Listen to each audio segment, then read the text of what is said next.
You are welcome. वेदांत चैतन्य प्रभु का स्वागत है जो मंदिर में। पद्माली तुम भी हो उनका स्वागत करने के लिए। हाँ,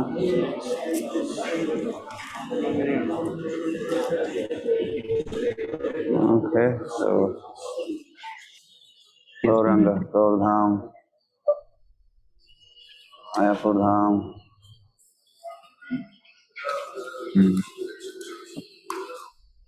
मायापुर फेस्टिवल इत्यादि इसका महात्म्य सुनाओ मायापुर फेस्टिवल का। Okay, see what you could do. Yes, ma'am. वेदांत चैतन्य प्रभु आकर चपट देंगे। सर्वप्रथम परम पूज्य गुरु महाराज श्री के श्री चरणों पे हम दंडवत प्रणाम करेंगे। सभी उपस्थित भक्तों का भी दंडवत प्रणाम। ओम ज्ञानतिमिरन्धस्य ज्ञानांजन शलाकया चक्षुरुन्मीलितं येन तस्मै श्री गुरवे नमः। नमो विष्णुपादाय कृष्णपृष्ठाय भूतले श्रीमते भक्तिवेदांत स्वामिनिति नामिने नमस्ते सारस्वती देवे गौरवाणी प्रचारिणे निर्विशेष शून्यवाद पाश्चात्य देश तारिणे। जय श्री कृष्ण चैतन्य प्रभु नित्यानंद श्री अद्वैत गदाधर श्रीवासादि गौर भक्तवृंद। हरे कृष्णा कृष्णा कृष्ण हरे हरे, हरे राम राम राम हरे हरे।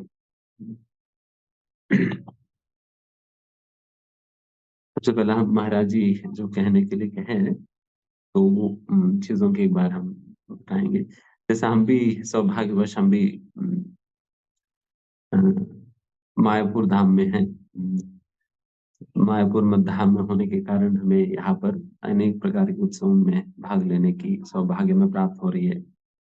यहाँ पर जितने भी हमारे पूरे इस्कॉन को हेड करते हैं जीबीसी और जितने भी गुरुजन वैष्णवजन सन्यासी कई सारे महत्वपूर्ण भक्त जो कि पूरे इस्कॉन में काफी प्रतिष्ठित है, वे सभी यहाँ पर मायापुर धाम में पहुंचे हैं। उन सभी लोगों का संगति हमें मायापुर धाम में प्राप्त हो पा रही है कि जैसा मतलब मायापुर धाम में ऐसा मायापुर फेस्टिवल के दौरान रहने में ऐसा लगता है कि जैसा मतलब हमेशा कोई ना कोई सामने से कोई ना कोई महान सन्यासी गुरु इत्यादि वो चलते रहते हैं। इतना आसानी से हमें उनके दर्शन हो पाता है। तो ये बहुत ही परम सौभाग्य की बात है कि हमें इस प्रकार से मायापुर धाम में सभी लोगों के दर्शन हो पाता है। फिर साथ ही साथ उन सभी भक्तों की संगति भी हमें प्राप्त होता है, बिकॉज यहाँ पर अनेक प्रकार की कार्यक्रमों के माध्यम से उनसे सुनने के लिए भी मिलता है। जैसे तो अक्सर भागवतम क्लासेस वगैरह तो चलता है, जैसा कल का दिन परम पूज्य भक्ति विकास स्वामी महाराज ने प्रवचन दिया, आज भक्ति चैतन्य स्वामी महाराज जी प्रवचन दे रहे हैं। एंड आज तो इस प्रकार से अनेक सन्यासियों के माध्यम से भी सुनने के बहुत सुंदर सौभाग्य प्राप्त होता है।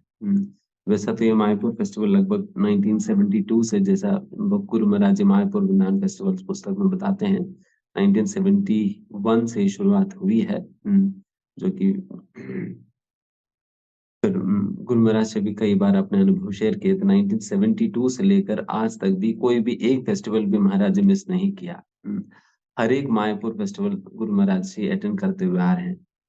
तो मतलब महाराज स्वयं इतना व्यस्त होने के बावजूद भी इतना समय निकाल कर यहाँ पर आके मायापुर फेस्टिवल अटेंड कर रहे हैं। इससे ही हमें समझ लेना चाहिए कि कितना महत्वपूर्ण है मायापुर फेस्टिवल्स या इस प्रकार के उत्सवों में भाग लेना कितना महत्वपूर्ण है। तो महाराज जी की अपनी आचरण से ही हम समझ सकते हैं।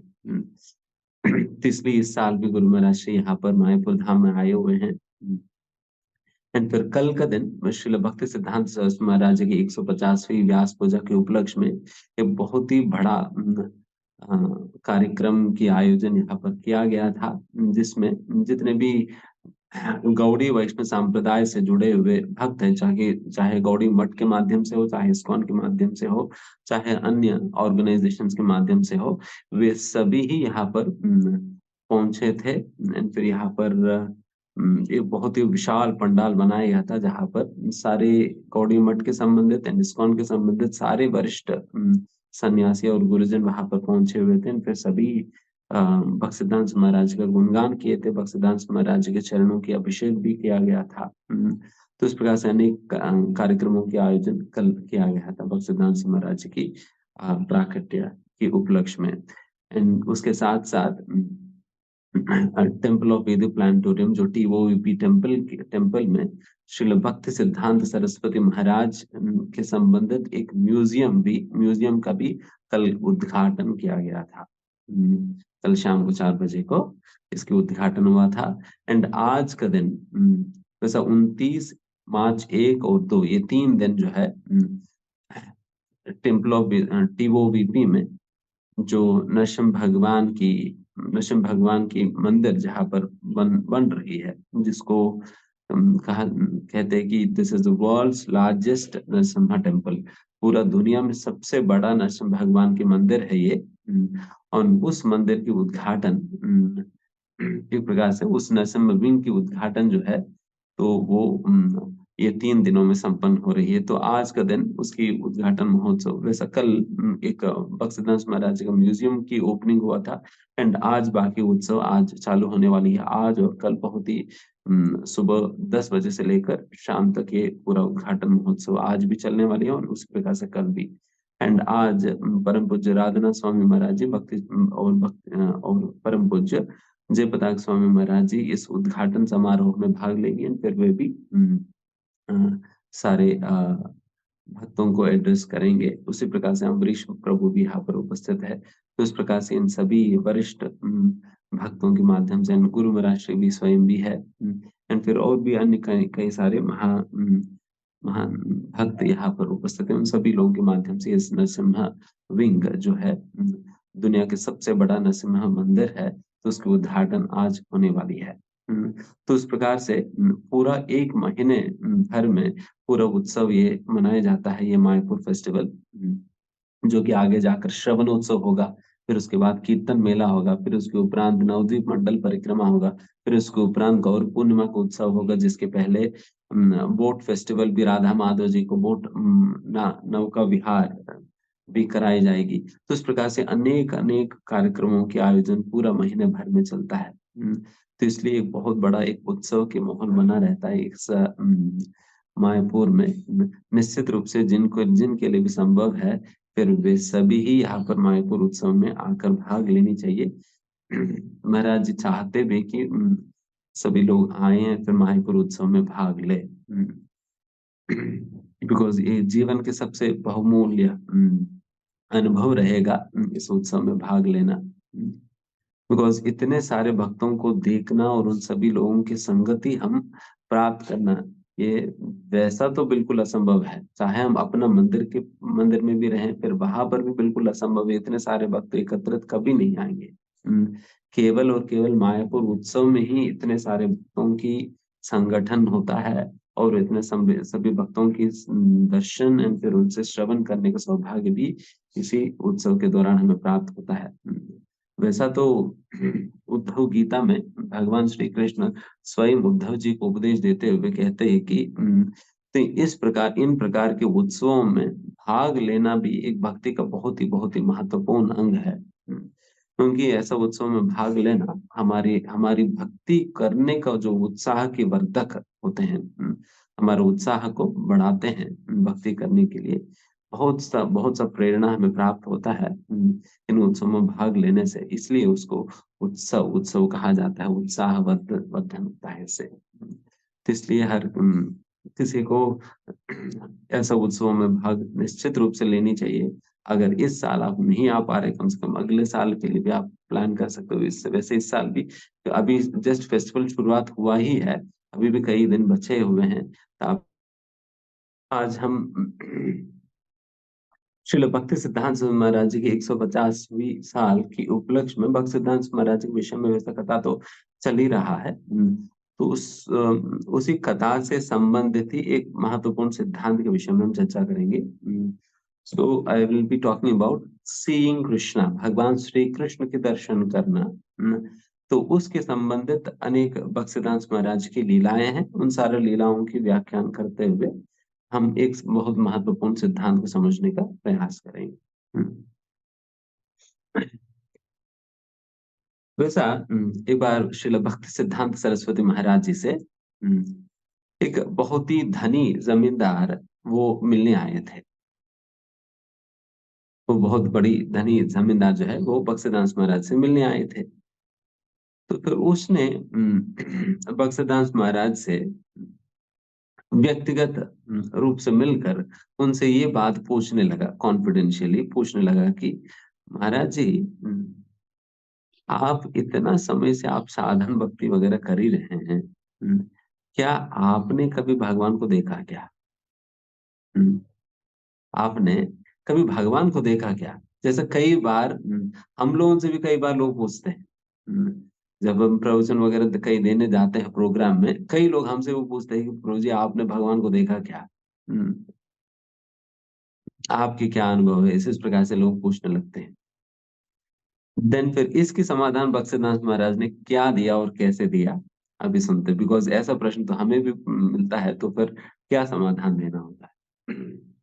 तो फिर भक्ति सिद्धांत सरस्वती महाराज ने पूछा उनसे उल्टा कि देखो, मेरा भगवान को देखना या नहीं देखने से तुम्हें क्या फर्क पड़ने वाली है?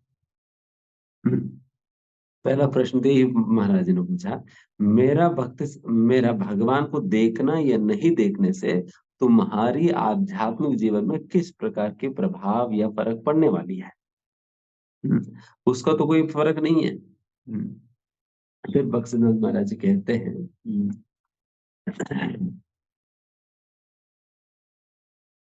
भगवान को देखने से ज्यादा, भगवान को हम अपने आंखों से देखने से ज्यादा महत्वपूर्ण है भगवान की दृष्टि में हम आना।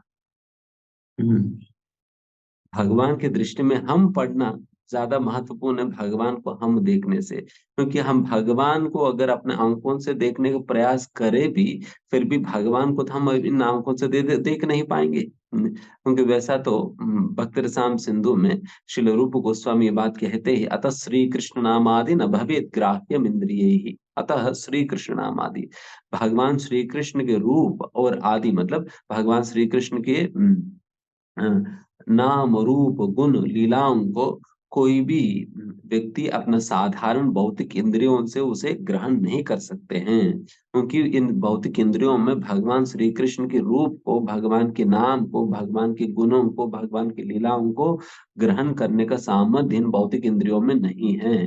इसलिए भगवान को अधोक्षजा कहा जाता है। अधोक्षजा कहा जाता है, या अन्य वचनों में एक प्रकार से ऐसा भी कहा जा सकता है कि जिन भगवान को देखने के लिए या जिन भगवान को अपनी इंद्रियों से अनुभव करने के लिए ये भौतिक इंद्रिया कम पड़ता है या समर्थ नहीं है, तो वैसा भगवान को अधोक्षजा कहा जाता है। अधोक्षजा कहा जाता है। तो इसलिए भगवान को तो हम अपना आंखों से तो देख नहीं पाएंगे। अपने आंखों से तो देख नहीं पाएंगे, क्योंकि अगर भगवान को हम ये आंखें अगर समर्थ होता भगवान को देखने में, देन भगवान के प्रति तो हम कब के आकर्षित हो जाते। हम्म, भगवान के प्रति हम कब के आकर्षित हो जाते, बट हमारे अंदर आकर्षण नहीं जागृत हो पा रहे थे, इसका मतलब ये है कि भगवान को हमने देखा ही नहीं आज तक। तो तो फिर दूसरी ओर भक्तिदास महाराज ने ये बात कहा कि बल्कि हमें भगवान श्री कृष्ण की दृष्टि में पढ़ना चाहिए। Rather, one should come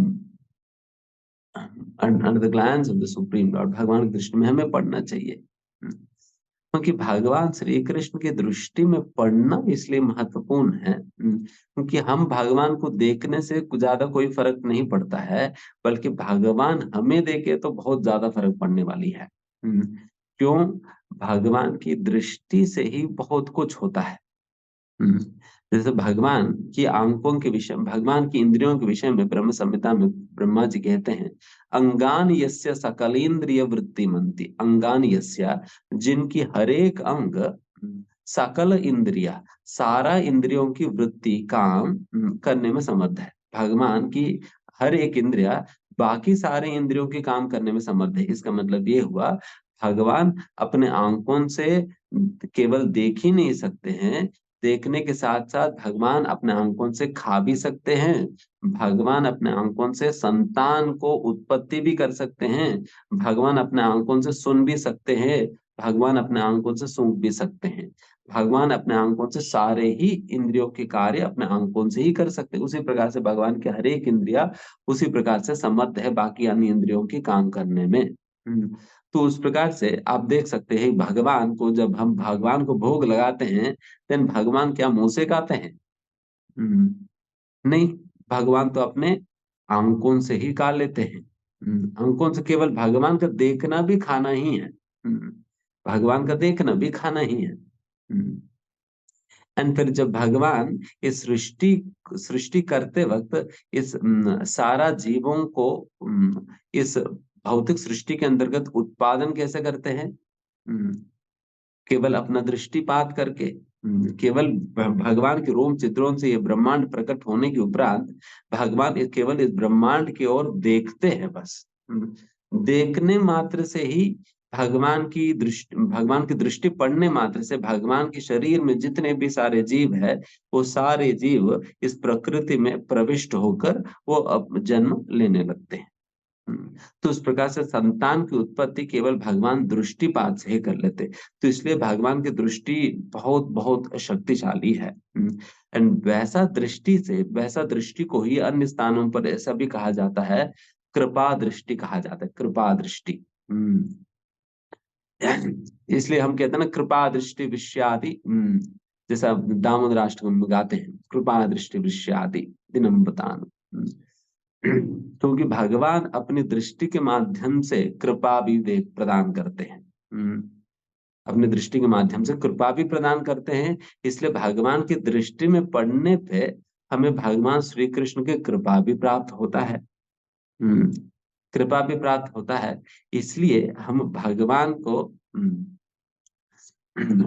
जब हम मंदिर जाते हैं, केवल भगवान को देखने ही नहीं जाते हैं, बल्कि भगवान की दृष्टि पाने के लिए भी जाते हैं। भगवान को देखने के लिए नहीं जाते, बल्कि भगवान की दृष्टि को पाने के लिए, भगवान की दृष्टि हमारे ऊपर पड़े, भगवान की दृष्टि में आने के लिए भी हम जाते हैं भगवान के सामने। तो इसलिए भगवान के सामने जाना चाहिए। एंड वैसे भी एक बार बांके बिहारी मंदिर जो वृंदावन में है, तो वहां पर एक अंधा व्यक्ति जो है बांके बिहारी जी के दर्शन, मतलब वो भी दर्शन की क्यू में खड़े हुए थे। एंड फिर उनके साथ साथ कई और भी लोग खड़े हुए थे। देन फिर बाकी लोगों ने जब देखा कि ये तो अंधा व्यक्ति है, या अंधा व्यक्ति फिर क्या करेगा दर्शन की लाइन में खड़े होकर, देन फिर वहां पर ये तो कॉलेज की बच्चे थे, तो फिर वो मजाक उड़ाने लगे उस अंधा व्यक्ति का। अरे तुम कौन से भगवान के देखने आए हो, तो वैसे वैसा करके उनकी मजाक उड़ाने लगे।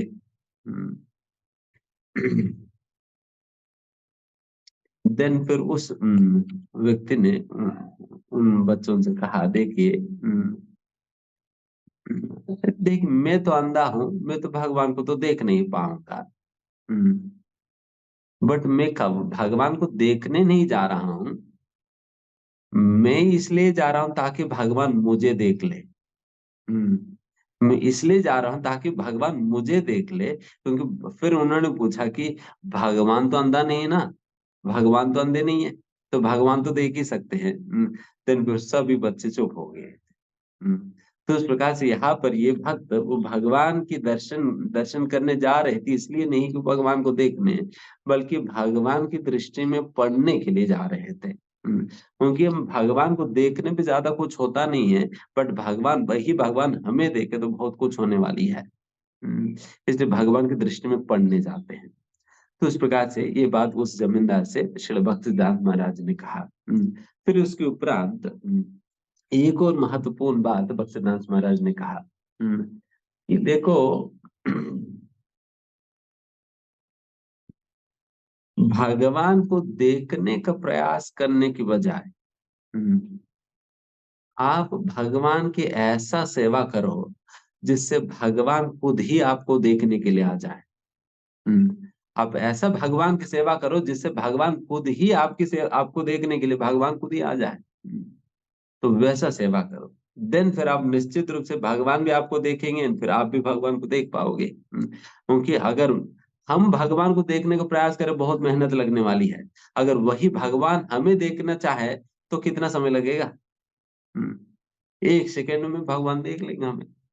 हम्म, अगर मैं भगवान को देखना चाहूँ तो बहुत मेहनत करना पड़ेगा, अगर वही भगवान मुझे देखना चाहे तो कुछ भी मेहनत करने की जरूरत नहीं पड़ेगी, वैसे ही भगवान देख लेंगे। उदाहरण के लिए अगर मानो कि हम्म, अगर मैं चाहूंगा कि मोदी जी को देखना है, अगर मोदी जी से मिलना है, मोदी जी को देखना है, नरेंद्र मोदी जी को, देन फिर मुझे कितना मेहनत करना पड़ेगा, अपॉइंटमेंट लेना पड़ेगा, फिर कई सारे महीने मुझे रुकवाएंगे, मेरे से पूछेंगे क्या काम है, तुम्हें क्या करनी है, एप्लीकेशन दो, ये करो, वो करो, ये फॉर्म फिल करो, आधार कार्ड दो, ये करो, वो करो। तो उस प्रकार से बहुत सारे कुछ नियमों का पालन करना पड़ेगा, प्रोटोकॉल फॉलो करना पड़ेगा, और उस प्रकार से कई सालों तक पूरा साल ही साल लग जाता है।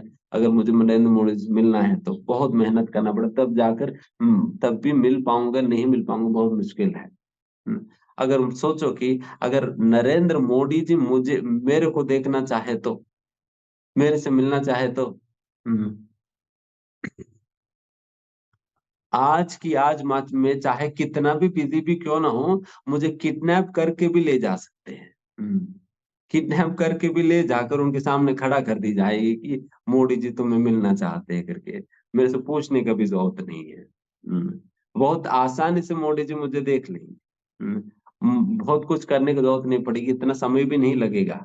हम्म, हम क्या करते हैं, हम भगवान को देखना चाह रहे हैं, तो इसलिए बहुत मुश्किल पड़ता है। बहुत मुश्किल पड़ता है। रैदर हमें गुरु के निर्देशन में, वैष्णव के निर्देशन में हमें भगवान श्री कृष्ण की ऐसा सेवा करनी चाहिए जिससे भगवान श्री कृष्ण ही इच्छुक हो जाए कि मैं ये देखना चाहता हूँ ये भक्त कौन है, इतना समर्पित होकर मेरी सेवा कर रहे हैं, इतना सुंदर नाम जप कर रहे हैं, इतना सुंदर से भक्ति कर रहे हैं, इनको मैं देखना चाहूंगा करके फिर भगवान खुद ही हमें देखना चाहे तो फिर निश्चित रूप से संभव हो जाएगी। इसलिए यहाँ पे भक्तिसिद्धांत महाराज ने ये बात कहा। आप भगवान श्री कृष्ण की ऐसा सेवा करो जिससे भगवान श्री कृष्ण ही तुम्हें देखने के लिए इच्छुक हो जाए। है ना? क्योंकि इसलिए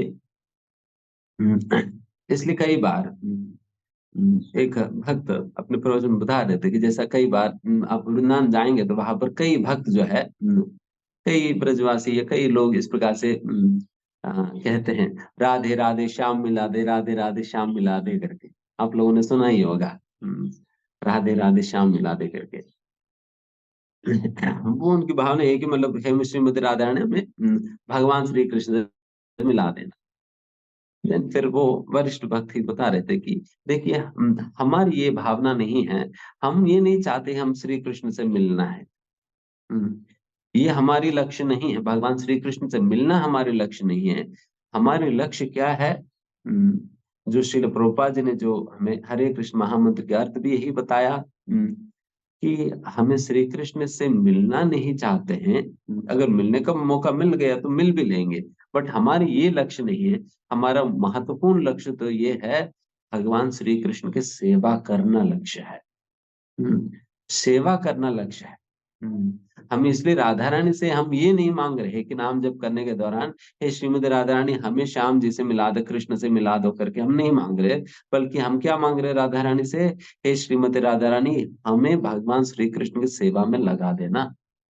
हम्म, हमें आप अपनी सेवा में लगाओ, हम श्री कृष्ण की सेवा में लगाओ, हम वैष्णवों की सेवा में लगाओ करके ये सेवा की प्रार्थना कर रहे हैं। इसलिए हम गौड़ी वैष्णव संप्रदाय के तभी हम माना जाएंगे जब इस भावना को अपनाएंगे। हम केवल कृष्ण को देखना है, कृष्ण से मिलना ही नहीं चाहते हैं, बल्कि उससे ज्यादा महत्वपूर्ण रूप से हम ये चाहते हैं कि हम श्री कृष्ण की, राधा रानी की, वैष्णवों की सेवा करना चाहते हैं। ये हमारी प्रयोजन, ये हमारे लक्ष्य है। इसलिए पूरा वैदिक ज्ञान में जैसे चैतन्य महाप्रभु कहते हैं, संबंध अभिधेय प्रयोजन ज्ञान है।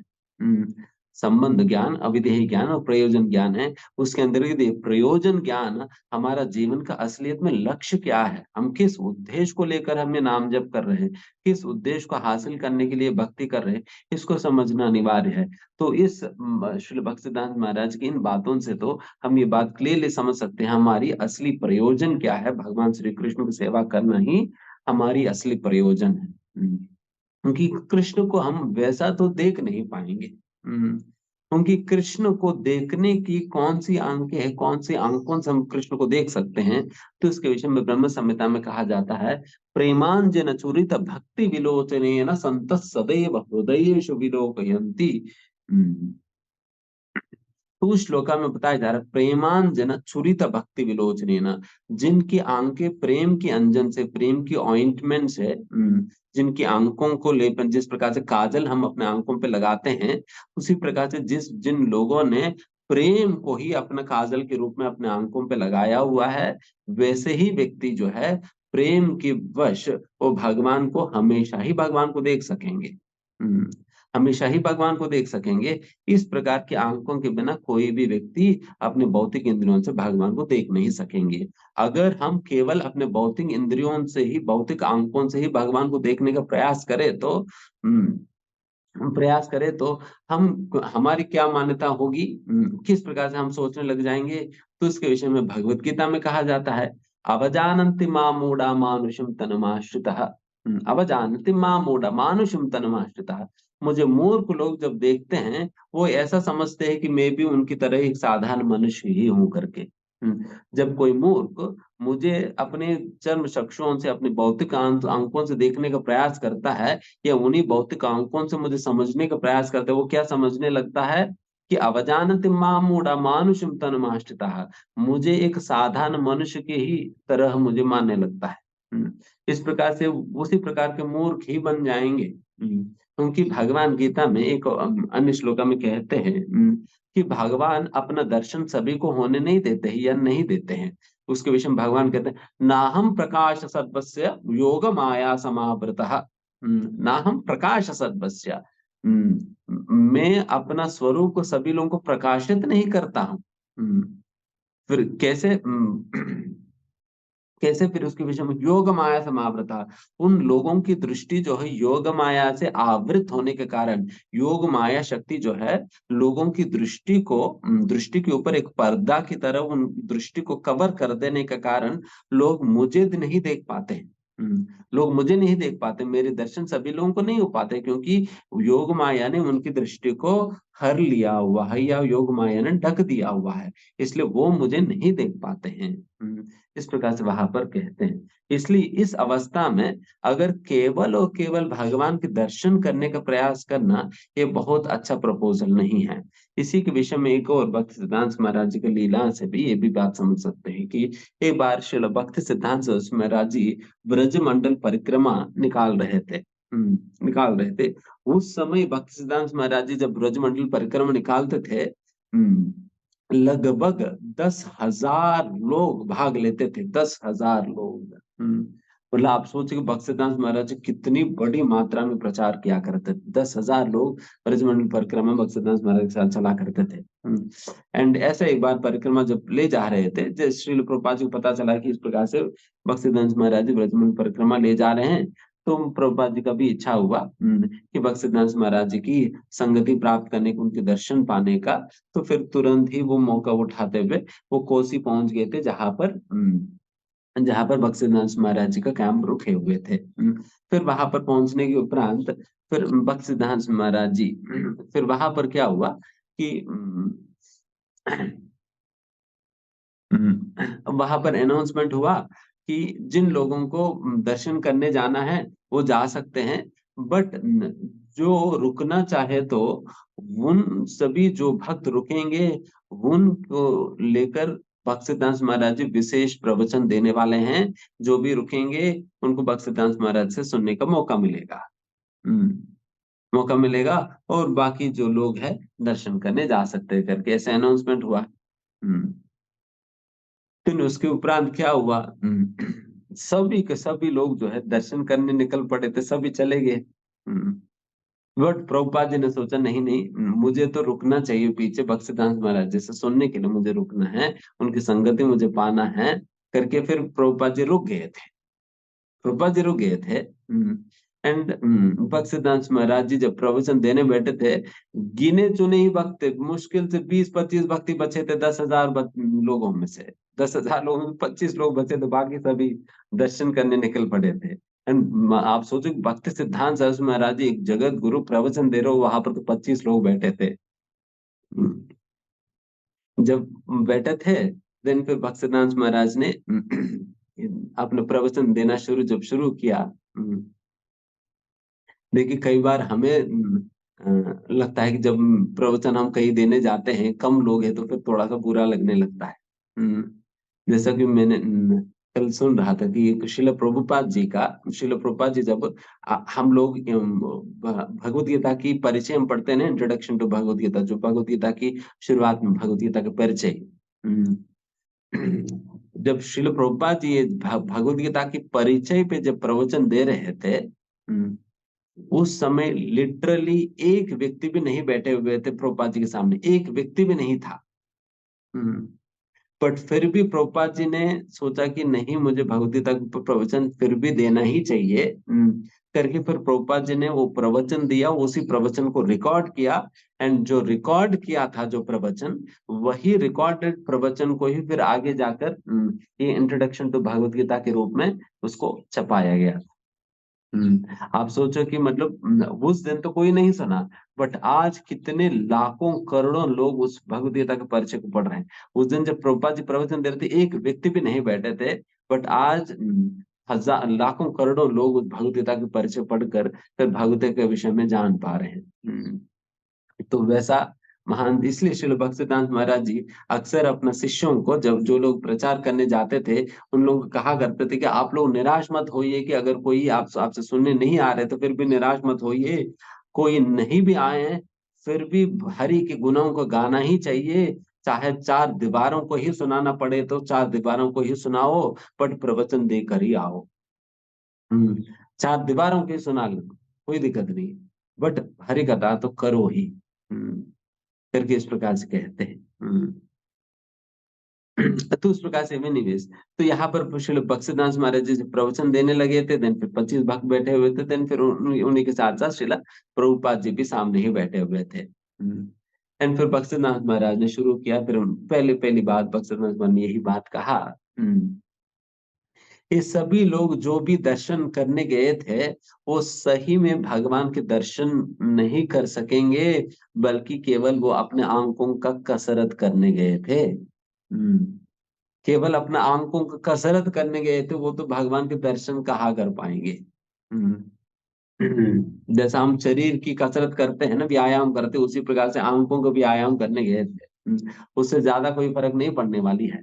क्योंकि असलियत में आध्यात्मिकता में दर्शन, सबसे पहला दर्शन जो है श्रवण के माध्यम से होने वाली है, कानों के माध्यम से होने वाली है।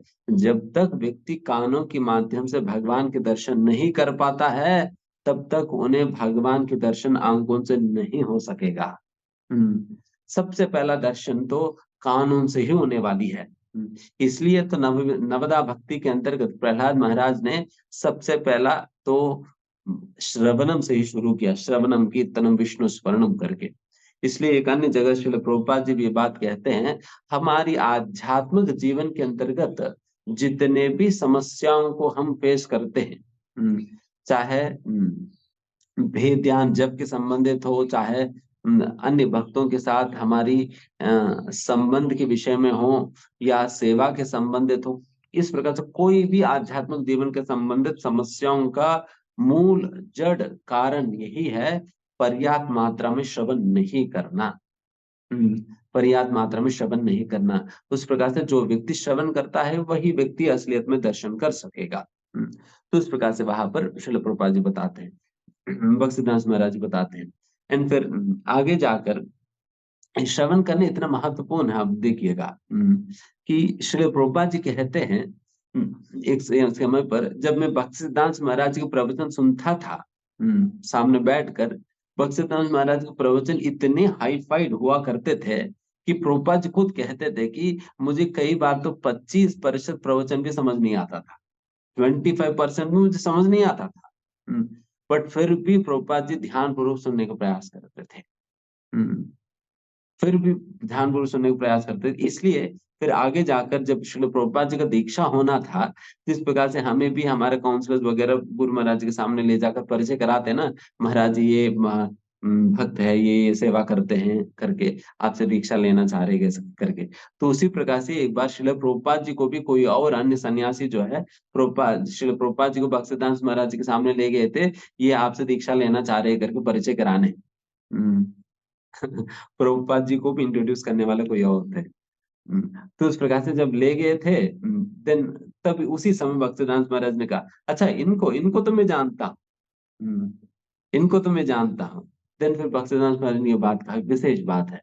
कि फिर भक्तिवेदांत महाराज ने कहा कि इनको मैं जानता हूँ, ये बहुत ध्यान से सुनते हैं, बहुत ध्यान से सुनते हैं करके।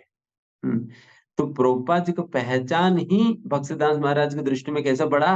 हुँ, ध्यान से सुनने की वजह से। हुँ, इसलिए जब हम गुरुजनों से हम बहुत ध्यान से सुनते हैं, उनकी ध्यान को भी हम अपनी ओर उनके ध्यान में हम पढ़ेंगे। हुँ, अगर गुरु की बातों को ध्यान से सुनेंगे, फिर गुरु के ध्यान में हम भी पढ़ेंगे। जैसा यहाँ पर श्रील प्रभुपाद जी भक्तिसिद्धांत महाराज के ध्यान में पढ़े हैं। केवल किस कारण से? एक बहुत बड़ी कुछ बृहद सेवा करने से नहीं, केवल गुरु से ध्यानपूर्वक सुनने से।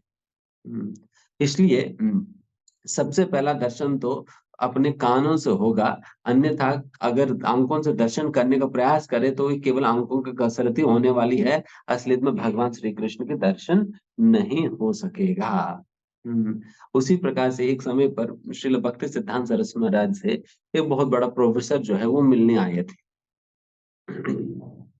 प्रोफ़ेसर जो मिलने आया, फिर उन्होंने भक्तिदास महाराज से कहा कि अ, अरे मैं तो आपके पिताजी से मैं अक्सर मैं मिलता था।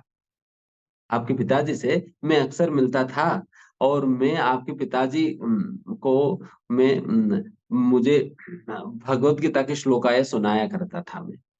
हुँ, भगवत गीता के श्लोकों को मैं सुनाया करता था आपके पिताजी भक्तिविनोद ठाकुर को। मैं उनसे कई बार मैं मिल चुका हूँ, उनके दर्शन कर चुका हूँ, उनको मैं इस प्रकार से भगवत गीता श्लोकाएँ सुना चुका हूँ। तो इस प्रकार से बोले जा रहे थे। फिर भक्तिवेदांत महाराज ने बस एक ही बात कहा कि आपने मेरे पिताजी को कभी देखा ही नहीं। तो फिर ये तो पागल लोग, ये तो फिर ये कहने लगे, ये क्या? मैं तो आपसे आपके पिताजी से मैं मिला भी था और फिर साथ ही साथ उनको गीता का श्लोकाएँ भी मैं सुनाया था। हुँ, करके फिर वो दोबारा समझाने लगे। फिर दोबारा भक्तिवेदांत महाराज ने कहा कि अरे! मैं कह रहा हूँ ना कि आपने मेरे पिताजी को देखा ही नहीं कभी। देन इस व्यक्ति को समझ नहीं आया क्या बात है। मैं तो मिला था, भगवद गीता का श्लोक है, सुनाया भी था।